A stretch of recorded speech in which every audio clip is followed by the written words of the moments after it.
Hello, and welcome to another edition of True Audiophiles. My name is Jim Carter.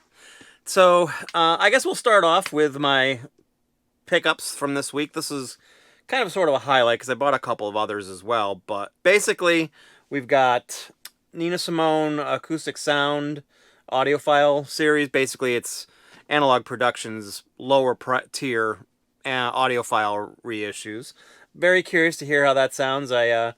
I don't have a lot of Nina Simone, but I wanted to try to pick this one up because it's this series has actually been overall a pretty good series of records. I have two of them, and they both sounded really good. So pretty excited to check that one out. The next one is the next two are live records, and I will have to be completely upfront and honest. I tend not to buy live albums. I'm more of a studio guy. I really don't know why. I don't mind watching the concert videos, although even that kind of gets dull to me. I don't have a good explanation. I like going to shows and being there and experiencing it, but I don't know, listening to them I'm just not as big of a fan, although ironically one of my favorite records of all time is one of the ones that got me going in music is Kiss Alive, so I don't know, go figure. But anyway, so we've got the new Iron Maiden live album. It seems like they do a live album every couple of studio albums, but anyway, new live album from them, newly released Live in Maui from Jimi Hendrix. This is the record slash Blu-ray edition. I guess the Blu-ray's got a documentary and all the 16 millimeter film that was shot for the concerts that were there, and then a new release, Biba Doby, or Doobie. I don't even know if I'm pronouncing it correctly, but I figured I'd give it a try. I saw her on one of the late night shows. I want to say it was Jimmy Kimmel or something like that, and I was relatively impressed with the performance, so I figured I'd give it a shot. It was a affordable record, so we'll give it a try and see what it's like. Hopefully I will like it. We'll see. So anyway, this week, what I want to kind of talk about, it's sort of kind of a extension of what I discussed in my last episode about record lengths or record side lengths, and I briefly discussed 45 RPM and what the advantages of 45 RPM are and what the disadvantages are. But I really wanted to kind of talk more specifically about something that I see a lot of. I don't want to say a lot of, but I see it occasionally. I've got a Facebook friend or two that kind of has this feeling, and I see it in some of the record groups on Facebook as well, and that is that people think 45 RPM audiophile releases are too much of a pain in the butt because you have to flip the record more. So essentially you have to flip it, basically, well, you have to get up 2 more times at least. Anyways, it's 2 or 3 times, whatever it might be.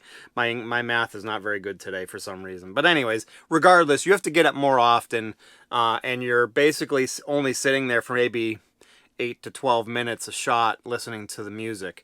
And a lot of the complaints are that it's just too much of a pain and it's not worth the extra fidelity that you gain from the 45 RPM. So what I think is I want the maximum sound quality that I can get out of a physical media product that I purchase. Whether it's a CD, Super Audio CD, record, whatever it is. And if I can gain extra fidelity on a record by getting it on a 45 RPM 2 LP set, or sorry, I had a viewer correct me, and it should technically be a 2 EP set, although everybody in the industry says 2 LP set if it's 45 RPM. But regardless of that, 2 record set 45 RPM releases, and the audiophile versions of them, that is, because most of the time you only get a rare occasion where you get a 45 RPM that is not classified as an audiophile version. A couple that come to mind are both the Ace Frehley and the Judas Priest record store day releases that came out this year. Both of those were 45 RPM. I think they were both from the same label, E1 or E1 Heavy, I think they classify it as, because it's for their harder or rock heavy metal releases. But anyways, those record store day releases were 2 record 45 RPM releases, and I thought they actually did a pretty good job of them. Those ones were probably 2 of the ones that I was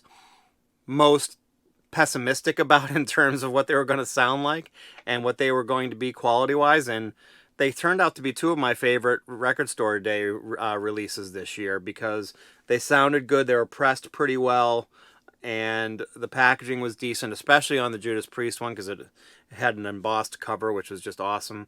But anyways, so I don't want to go off too long on a tangent because I don't feel like making this a 20-minute video, so to bore you. But my take is, I think it's worth the extra effort, if you will, to have to get up and change sides on the 45 RPM releases, because I feel anyways that there is an improvement in sound quality, and that extra effort to listen to those records is worth it to gain that extra sound quality. But I would really love to hear your take on it, what your thoughts are about 45 RPM releases, and whether you think they're worth the extra effort and money to purchase them.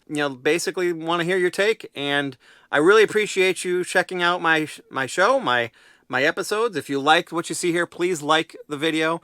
If you want to continue seeing what I put out, please subscribe to my channel. And then if you want to know when my new videos come out, please hit that alert bell. So that's everything I've got for today. It's a relatively short episode, but I appreciate your time as always. So thank you very much, and you have a great day.